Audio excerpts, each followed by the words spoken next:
this was about as bizarre and as easy as it gets. So the number for me was a number that would allow me to never have to work again. I feel like we got top. I went from a sale of $500,000 to in debt. $192 million. This is Built to Sell Radio with your host, John Warlow. Hey there, it's John Warlow. Listen, if you're brand new to Built to Sell Radio, welcome. It's good to have you along for the ride. We've been doing this show now for 5 years. I've interviewed literally a different entrepreneur every week for the past 5 years. And I've taken some of their best practices, their tips and tricks and negotiation hacks, and distilled them all into a field guide. It's a book called The Art of Selling Your Business. And it is a little bit of a recipe card for you to punch above your weight when it comes to negotiating with an acquirer. You can get it at builttosell.com/selling. Next up, you're going to hear from Sebastian Johnston, who built a company called TheAmazeApp, which is a simple application I'll let him describe. They raised $800,000 of startup capital through an accelerator. 8 months later, they had grown to 4 million active users a month, and he sold the business to one of the largest e-commerce retailers in Europe. What I found really fascinating about this interview is Sebastian himself. He is, in a word, unflappable. And as he'll describe through the episode, all of the twists and turns the company went through and the negotiation itself went through, all the while stayed steady as she comes. And when I look at his resume, I'm going to read you some of the stuff off his profile because it's unbelievable. He is currently the founder of Ver. He's an advisory board member at Bunting. He's a mentor at the Founder Institute. He's a mentor at XL Springer. He's the founder of Hey Honey Yoga Wear. It goes on and on. Founding investor at Foodora, among others. A mentor and a coach. Just an incredible entrepreneur. And as you will hear firsthand in a moment, humble, and he credits a surprising activity for that humility, and I'll let him describe that. Here to tell you his entire story is Sebastian Johnston.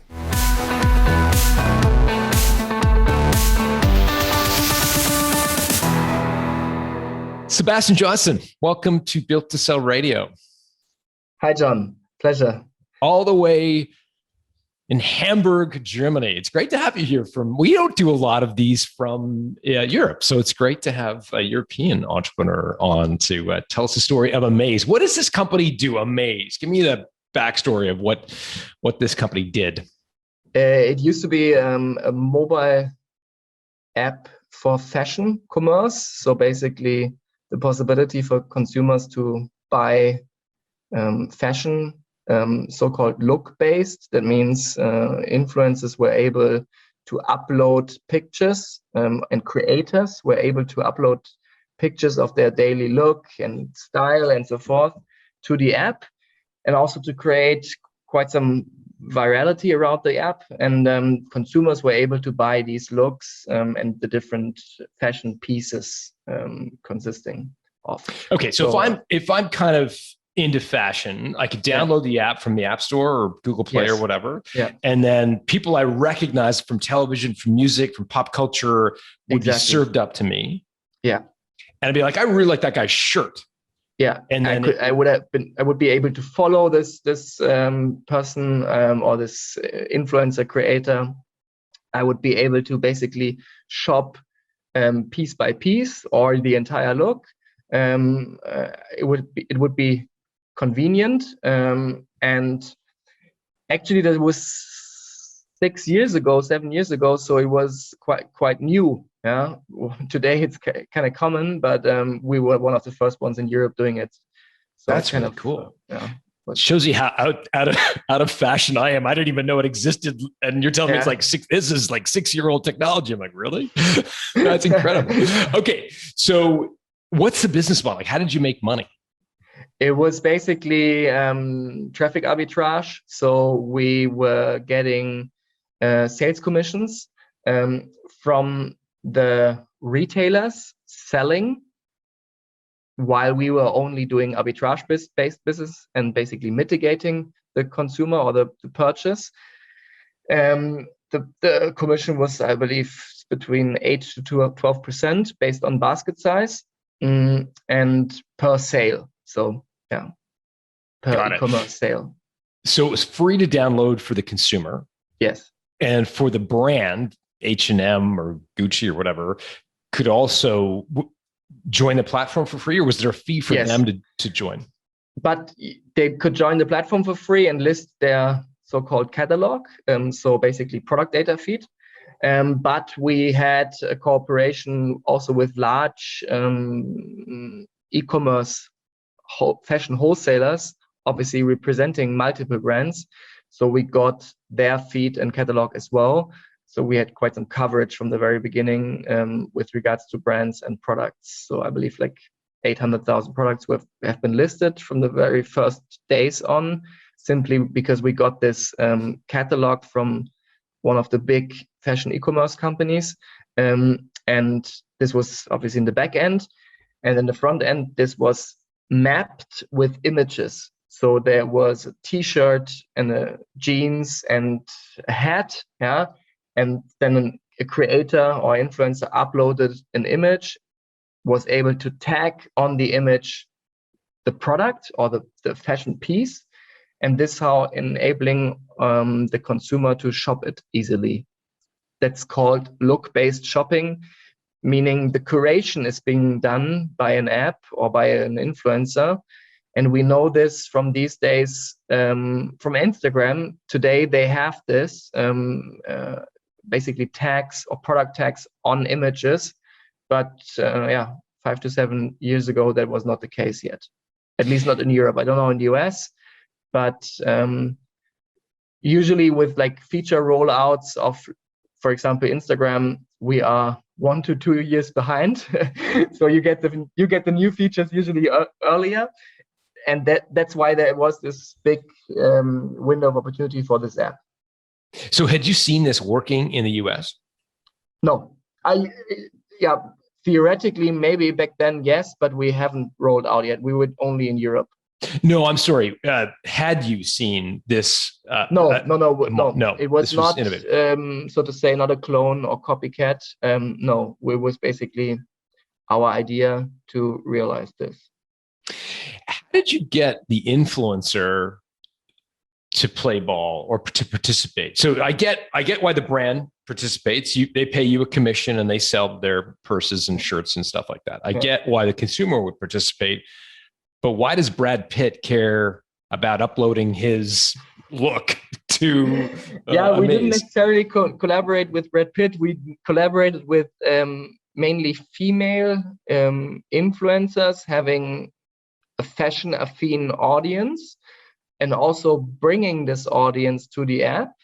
It was our target influencer.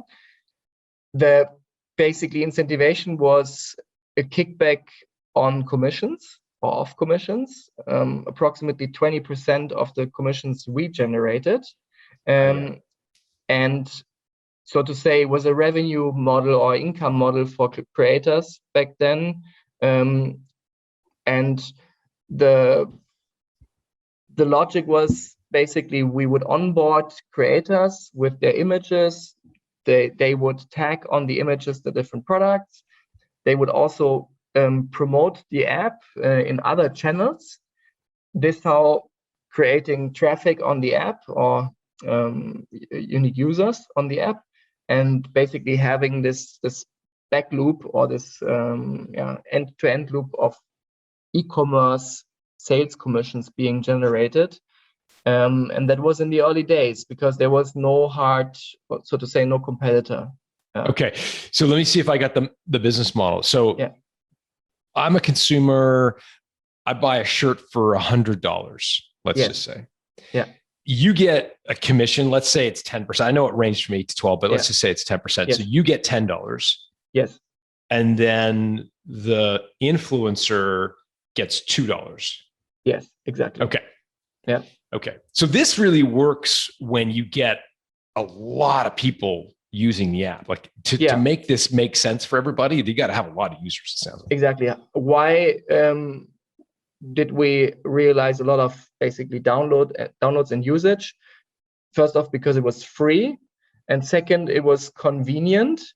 The purchasing process, but it was also kind of convenient with regards to curation, meaning lots of consumers actually make their mind how they dress on a daily basis, or how they would like to dress, or how they do dress, and they use obviously inspiration from people they admire with regards to their style, and this was basically represented in the app. The picture shoppable, there was, so to say, only one comparable model, but it was not mobile, it was desktop, called As Seen on Screen. It's actually, I think, formerly a US American or British company. They did something similar, meaning curating styles people were wearing in famous TV shows. So Sex and the City and whatever, Friends and so forth. Sure. And they will have these images on their website and on their platform, but it was not mobile. But this was, so to say, the only inspiration we had. Got it. So this sounds like a massive idea. Like when I think of business ideas, I think of like, well, starting a lawn mowing company, or being a guitar teacher. Like those are simple ideas that you kind of start off in, without a lot of capital. When I hear about an idea where you're like the world's biggest brands and these influencers, and you've got to get millions of users, this just seems kind of overwhelming to me. Like, how did you? Like, I'm struggling to see how you got. I guess my question is like, how do you get the chicken or egg problem solved? Like, how did you quickly grow? Like, did you raise a bunch of capital, or what? Like, how did you kind of get to some form of scale? Yeah, luckily there was one movement. The fashion e-commerce market, so to say, showed signs of going mobile. Today, the mobile share is bigger than the desktop or the browser-based sales share.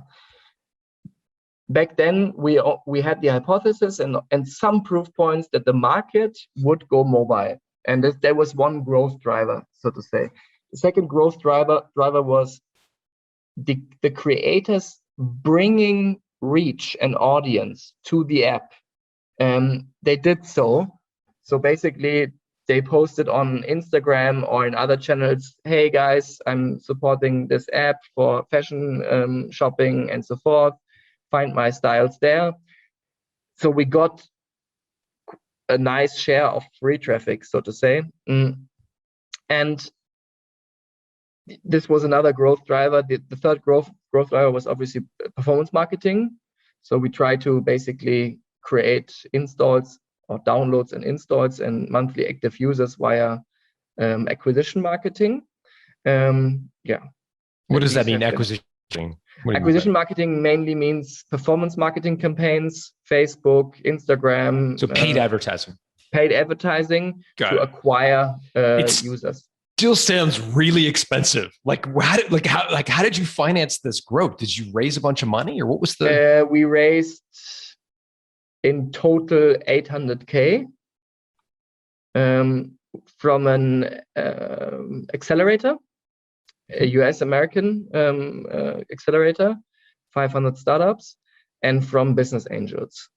How much of the company did you have to give away to finance that? I would in total 40%. 40% went to the accelerator. Yeah, these were the days when the valuations were not crazy high. Huh? That's so. This was for German context or relations. It was a valuation pre or seed of I think the first one 2 million euros. That was okay-ish. Yeah, it was not crazy high, but it was also not crazy low. And we were all first-time founders. So to say, it was a good deal. Who's the founding group? How many of you were there? We've been 4 founders.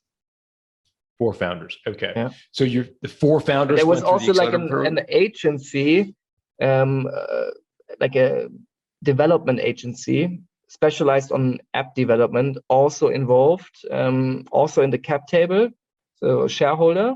They were not really founders, but yeah, a founding party as well, or founding agency as well, because we actually wanted it to be like that. We couldn't pay them, and we did not want to pay them. We wanted to incentivize them entrepreneurial. So that's why we paid with shares, and basically they have been in the cap table. Got it. So a handful of founders who had the idea. You went through the accelerator, you got some cash, and then you convinced your web development shop to take shares as opposed to cash. Exactly. Got it. That's helpful for sure. So it was kind of sweat equity or shares for resources and development, which was back then quite common, so to say. The question was more, would the developer like this incentivation? To my feeling, till today, not that many developers really enjoy the fact of being entrepreneurial incentivized. They're kind of, I believe, more risk resistant than business founders. That might be a stereotype, but I believe back then it was the case that it was hard to find a CTO and tech people being share incentivized, so equity incentivized, and not being salary incentivized. So it was in retrospective was the right decision, but it was not an easy one to solve. Yeah, because every entrepreneur with an idea probably comes to them with the same pitch. Hey, do the development work for free. We'll cut you in for some shares. And we're like, yeah, I've heard that one before. Exactly. Well, how did you make how did you convince them that you were legit? There was some friendship before. We knew each other because of other projects we did together, and we worked together beforehand, but on other projects. And then there was the business case. Business model. It took some convincing, but at the end we were successful. Fantastic. And how big did you get this company before you decided to sell it? What was the size at the time of the acquisition? Yeah, we had, I think, 4 million monthly active users, and up to in a good day, 1 to 2 million daily visits of the users. We were also basically measuring, obviously, activity of users on the app. How many looks did they check out? How many purchases or click outs were they doing? And what was obviously the transaction volume. And then we got to a certain point. We noticed that actually at the same moment that we are quite successful, but on the other hand, also quite dependent on the few big e-commerce retailers that were giving us their product data feed. Mm-hmm. We had no own product data. We were only an arbitrage business model and basically a traffic mitigator. And this was, black and white situation, because we were dependent. Also, the exit environment kind of showed that, we would need to sell, or we would even be forced to sell to one of the parties giving us their product data feed, because we were dependent on them. and also they had the most interest in our app and technology, given the fact that the consumer would like to do mobile shopping. And this was actually then the window of opportunity, with the good news and the bad news at the same time. And also based on this, we started the exit negotiations, basically looking into each other's eyes and saying, yeah, we have an app being dependent on your product data feed, but the app is quite interesting with regards to reach, consumers, user usage, and basically USP. You don't have it. And based on these basically arguments, we negotiated the exit process. Okay, so let me dig into a little bit more there. So you mentioned the data feed was coming from a few e-commerce retailers. Again, I'm ignorant to this, so I'm assuming when you say feed, this is not somebody typing in this guy's shirt color and like typing it all manually and taking a picture of the shirt. It's all automatically fed through the exactly. Through it's computers. Like a database. Yeah. Database. Okay. So the database includes both a visual image of the shirts, as an example, as well as the description, price point, and a bunch of different SKUs. Got it. So, so it would be untenable to do this manually, right? Like you'd have hundreds of thousands of SKUs. You said 800. Exactly. Yeah. So there's no way you could do it through people. You had to have these feeds. And so these big e-commerce retailers, how many of these e-commerce retailers were feeding you data? A handful, 5. 5. Okay. So, and those 5, the vast majority of your, was it 100% of your inventory, if you will? Yes. Yeah. Got it. And of the 5, was it roughly equal 20, like 20% each, or was one dominant? Yeah, there was one big shot having the majority, like or 60, 70%, like more than half. Exactly. Also, this meant we were dependent on them. Also, they were the most successful ones, basically providing the consumer the highest convenience, return time, and so forth. What was the name of the one that had the majority of the? Zalando. Okay, so this is the ultimate acquirer. Yeah. Got it.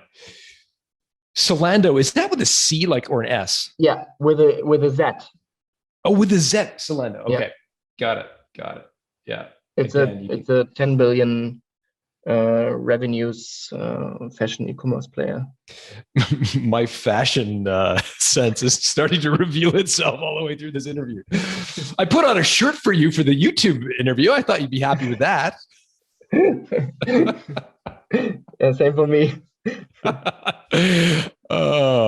Zalando. Okay, so they're one of the big 5, and not only one of the big 5, they are the dominant of the big 5. More than half of your stuff is coming, the data feed is coming from them. Yeah.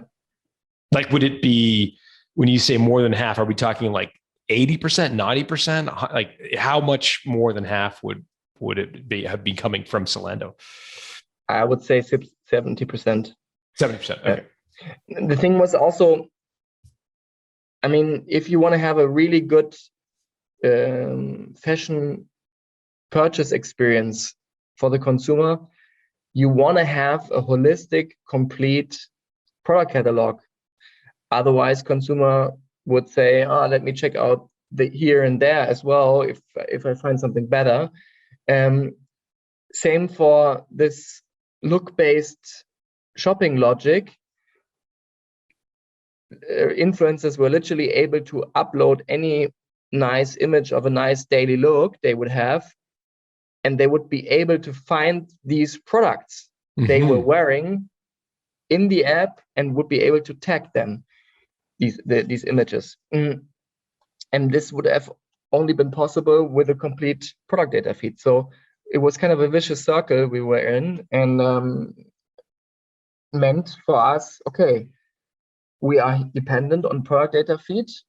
Obviously also on the fact that someone fulfills fashion orders physically, because we were only a mitigator, only in traffic arbitrage model. Somebody else had to fulfill the order. and they were doing best. And then it was kind of a logic exit scenario for both sides, to basically join forces. And then that's why we sold the company to them. Got it. Just to go back to some of the metrics, you mentioned 4 million active users per month. Yeah. And 1 to 2 million daily visits per month. Yes. Got it. It was quite active. Yeah. 1.1 to 2 daily visits per day. Yeah. Yeah. And then what about revenue? Like you mentioned, you got commissions of sort of 10%, anywhere between 8 and 12. What would that commission pool have amounted to in a typical year? Per month, you mean? Or per year, doesn't matter. Yeah, per month. Per year, 1-digit million per year, and per month less, unfortunately. So we were saying in the retrospective, this commission model ends up in being a little chicken shit only. Yeah, because I mean, you have a basket size. It's exactly the calculation you were doing before. You have a basket size of 100 euros or dollars, and a sales commission would only be 10% of this. So yeah, we're talking about a fraction, unfortunately. Yeah. So on the one hand, the model scaled quite nicely, but yeah, it wasn't really that much at the end. So it was, we were too big to die, but too small to be really, really, really scaling and really interesting for a different exit scenario. So that's why we took this opportunity. Yeah, with Zolando. Yeah. What changed? Because I'm imagining going through the accelerator process, there was some PowerPoint slide deck at some point that had this like hockey stick, right? Yeah, like exactly. What? Because no one would give you 800 grand if they didn't think this had real huge potential, right? What changed? We were able to hire content creators. Content curators, more like, doing this tagging process for the influencers that would be too lazy. So we sometimes supported and helped them. And we were able to hire some more developers, performance marketeers, and so forth. No, okay, so that's helpful. My question was more the original business idea that you went through the incubator or the accelerator with. You got an $800,000 investment, right, for 40%. Yes. Yeah. So my assumption would be that accelerator thought this idea could be maybe generating hundreds of millions of dollars at some point in the future, or tens of millions of dollars, right? True. So what changed? What did you find to be what was surprising? It was this window of opportunity we saw and we had to use, meaning the dependence on these large retailers we were having, and also the question, if we would have waited too long, probably they wouldn't be that much more interested into our app, because they could have built something themselves, or the market could have changed. We saw this relatively close window of opportunity, and I mean, so to say, it was also a quick flip for the accelerator. I think we sold the company, 8 months or 10 months after the accelerator invested. So it was really, I had no idea really it was that fast. Yeah. Okay. Yeah. And we obviously paid back with, I think, a small multiple. The accelerator of, I think, 2 or something. Yeah. Great. So let's get into so I think a lot of people listening to this will really identify with, whether they know anything about fashion commerce and so forth. They will certainly identify with this kind of feeling of being somewhat dependent on a single supplier. We refer to it as a Switzerland structure at Value Builder, where it's like a dependence on a single customer, employer, supplier. In your case, it was a supplier, this this data feed was coming from Zalando, and you felt that. So who was like, how did that, like, when did you come to the realization that the gig is up here, we're really dependent on Zalando, and we should probably do some sort of M&A, like we should probably sell a company to them? Yeah, it was, on the positive side, the fact that consumers wanted to shop mobile, which was beneficial for us, and basically a growing market. Second, look-based shopping, curated content was also something hot, so to say. Also on our side, some assets and basically value. On the other hand, there was this market concentration with regards to product data feeds and market share at the end of the day. And the question, who would be able to give us the most complete product data feed? And that was only this one player at the end of the day. And so what did we have to sell as assets? It was team, it was some tech, curated content, and some reach. Yeah, and this and package, some which? Reach, reach in terms of usage and customers and consumers and users. And this was something we packaged and sold. And did you go to all 5 of the companies that were providing you with data? Yeah, good question. Yeah, obviously we did, but it kind of narrowed down to 2 interested parties. And then the second one also gave us at a certain point of time a negative feedback. They were saying they would do something themselves, something similar themselves. They actually did so, and it was perfectly fair. And the later one, or the acquirer, basically was interested mainly in team, so acqui-hire, and some tech, and the fact to basically be able to offer mobile commerce solutions. Got it. So you go to all 5, you get 2 on the line, one of whom bows out and says, I'm not going to. So what was your feeling when you found out that second company had chosen not to pursue an acquisition? What did that feel like? Yeah, it's obviously requiring a poker face, let's say, because the question is, if you only have one bidder, should you disclose that there is only one bidder, or should you signalize or pretend that there is a huge red race? And at the end, it was a fair deal. It was not unfair for both sides. And I would say we had realized an exit, obviously, and the acquiring party had realized speed, I would say.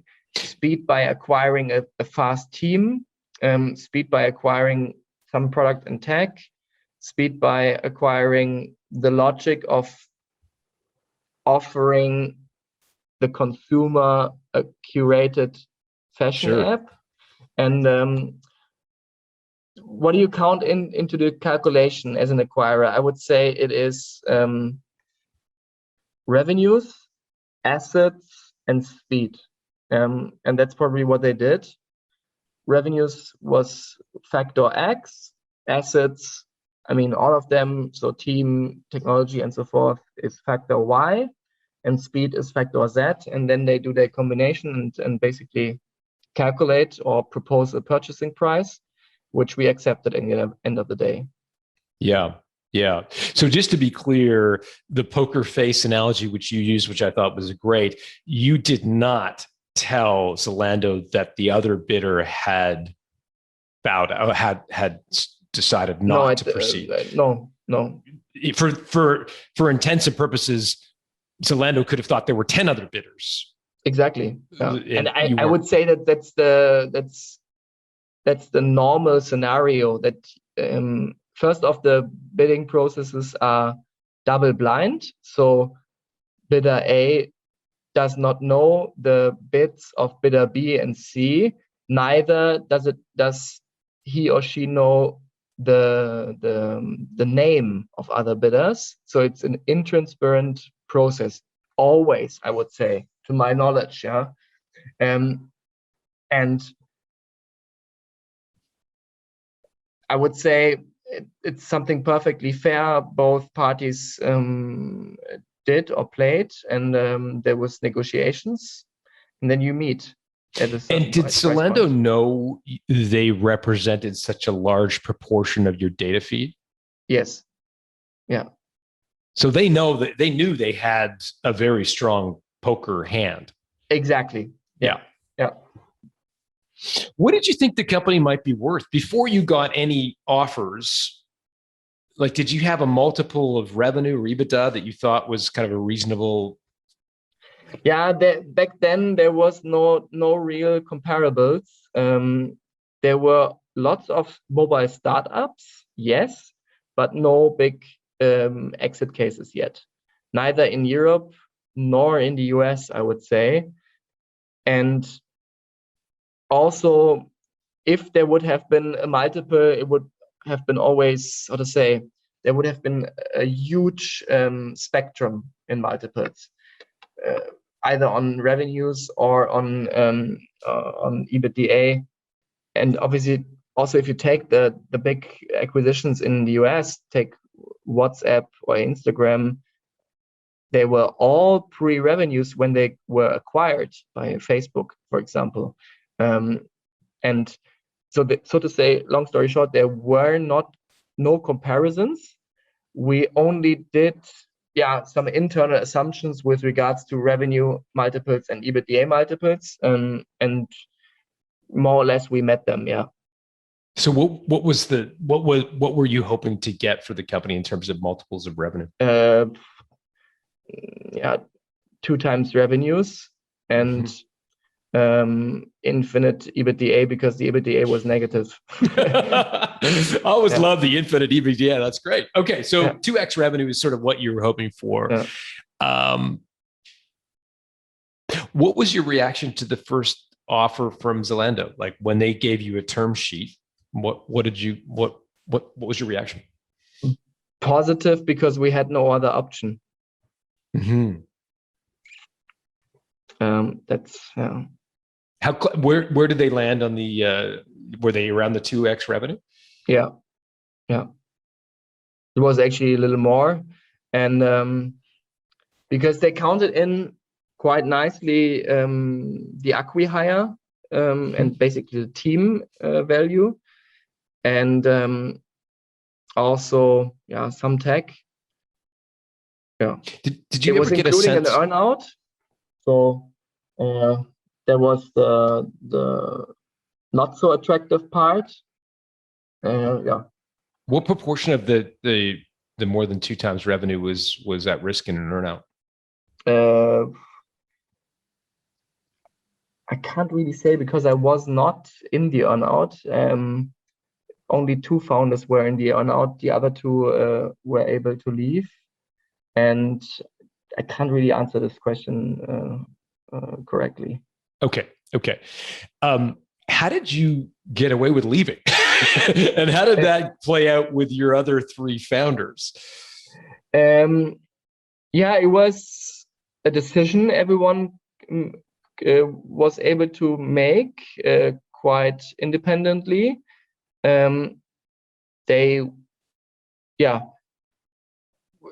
I decided to go for another business model and found another company, and the 2 others, I think also they decided to go for the learning curve and the responsibility, because they were later then managing the entire mobile department of the acquirer, which became very big, mainly because also the market became that big. Mobile commerce is I mean, today it's bigger than desktop or browser-based commerce in fashion. I think even for the category agnostic ones like Amazon, I think the mobile share is bigger than the desktop share. Yeah. I guess, Sebastian, though, what I've heard a lot from all founders, and I'm trying to remember one off the top of my head when I can't, if there's two founding partners, one leaves, one stays, there's often some resentment from the one who stays, because they're like, oh, you get to ride off into the sunset and start another business, and I'm left holding the bag, working for some giant corporation and filling out my timesheet and dealing with 3 weeks of vacation a year. Well, not in Germany, but you know what I mean? There's resentment that gets formed. Did that happen in your case? No, I stayed close friends with one of them. He did I think a great experience and learning curve, and he founded another very successful company afterwards. So I think everything fine and no ressentiments. And I would say everyone made his own decision, and also we were not pushed or forced to force each other. Everyone was able to make his own decision, as I said. And and 2 years later, they left, or one of them left, and founded another company, as I said, very successful one. So I think all things good. Got it. Yeah. How did it work? Did they want you to stay? Did Zalando want you to stay? No. We had it was basically half and half between the founders. Half were asked to stay, and half were asked to leave. And then we discussed internally and split up, and all fine. Fantastic. And then you went on to start another company, which was successful and also was acquired, as I understand as well. Yeah. So it was a great learning experience. And also the other founders, two went for VC and did their own funds. One went to found another company in a completely different space, logistics. And I also went on to found another company and do VC. Yeah. Sebastian, when the due diligence part of the process with Zalando was going on, and they would have clearly come to the realization that they had a tremendous amount of power over you, so to speak. Did they try to retrade or lower their value as they learned more about how dependent you were on them? Luckily not. All the business people involved wanted this deal. There was one hiccup, so to say, that one of the lawyers, the corporate lawyers, became sick, and also severely sick, which stopped the transaction for, I would say, at least 4 weeks. That was, to be honest, a time when everyone became quite nervous, mainly on the selling side. Simply because the transaction was not completed yet.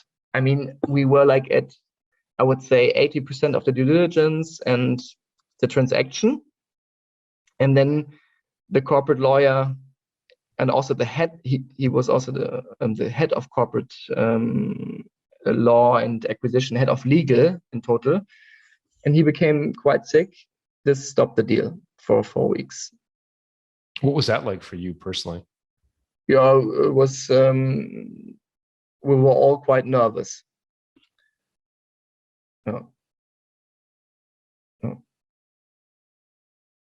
You guys are, relatively young, it seems like. Did you know that, this is your, as you say, you were all first-time founders. You've all gone on to start other businesses since, but at the time, first time, how did that play into your reaction to the 4-week delay caused by the corporate attorney or the lawyer?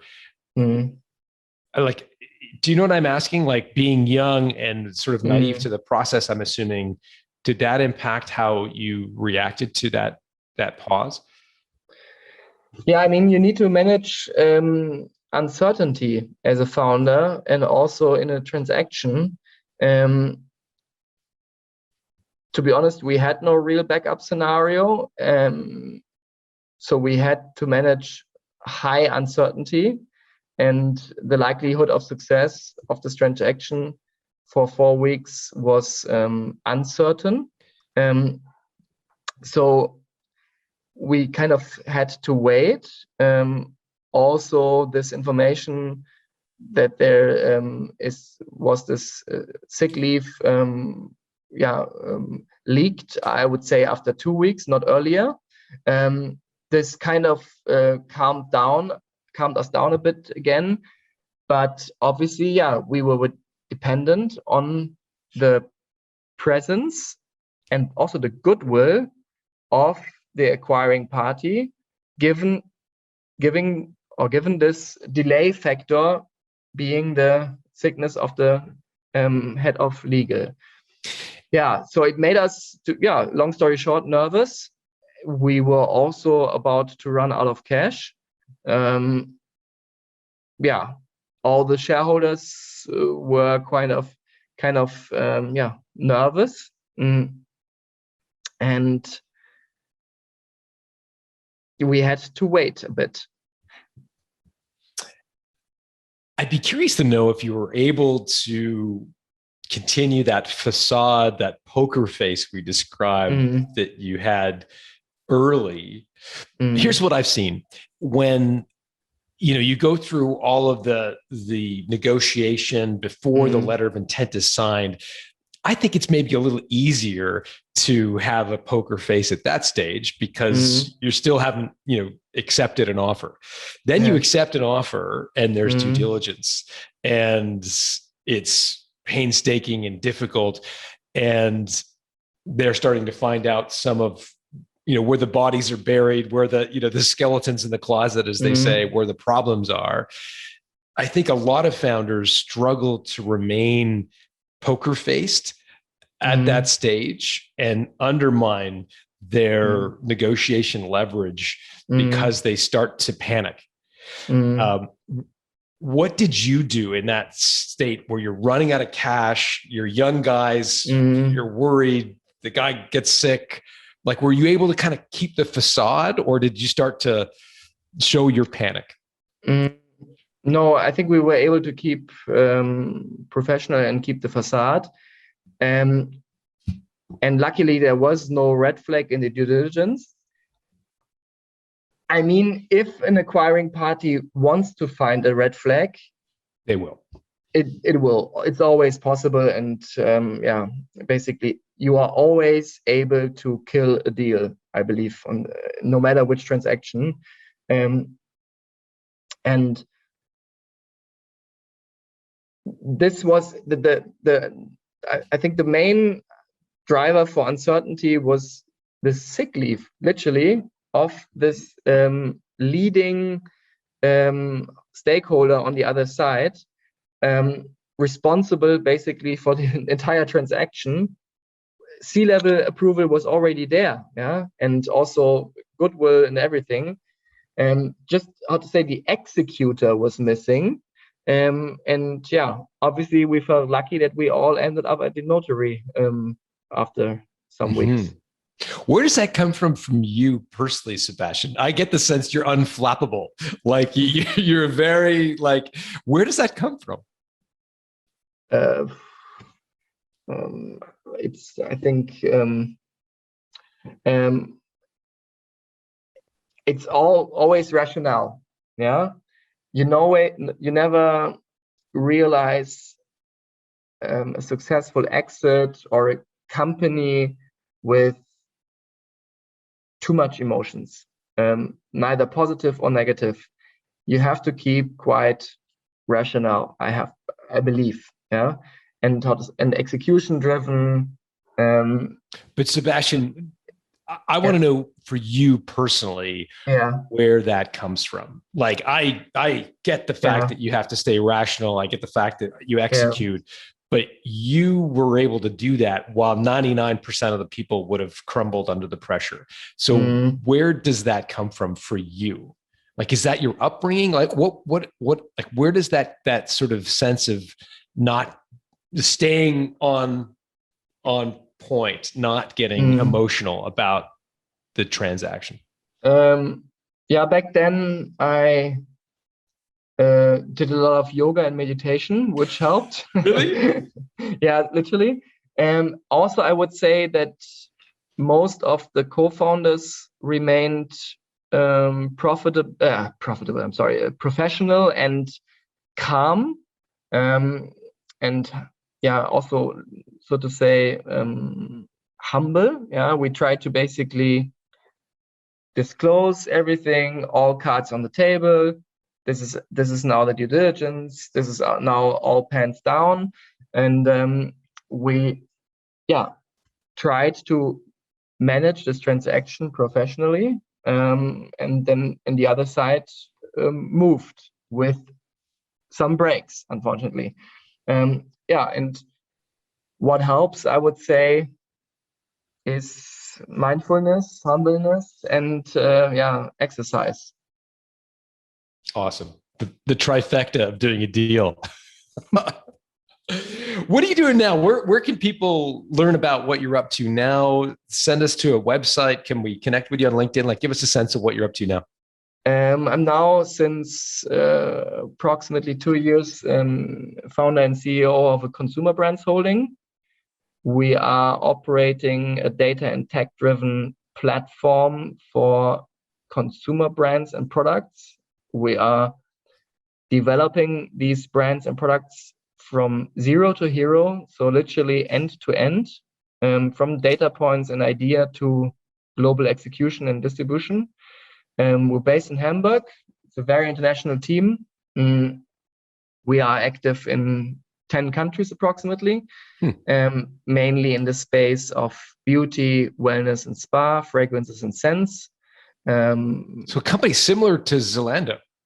No, we are literally owner of the brands, while Zalando, for example, is a wholesaler, more or less. Okay. And a platform as well, like we are, but more in the sense of marketplace, while we are a platform for owning and operating consumer brands and products.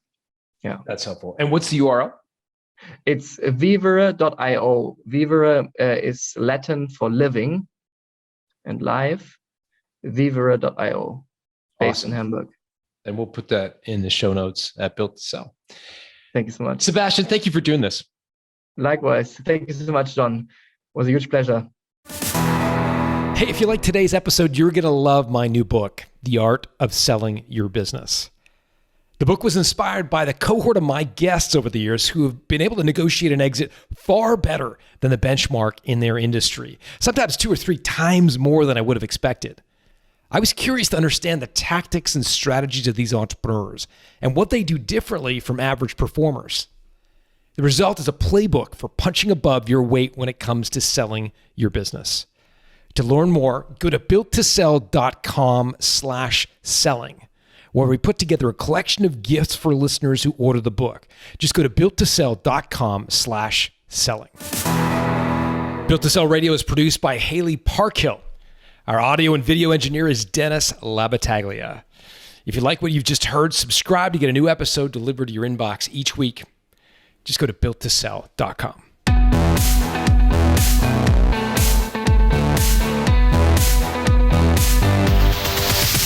Thanks for listening to Built to Sell Radio with John Warrillow. For complete show notes with links to additional resources, visit builttosell.com/blog. John is the founder of the Value Builder System. To find out how to improve the value of your business by 71%, visit valuebuildersystem.com. John is also the author of Built to Sell, Creating a Business That Can Thrive Without You, and The Automatic Customer, Creating a Subscription Business in Any Industry. Connect with John at facebook.com/built-to-sell or on Twitter at John Warrillow, WARRILLOW. Thanks for listening.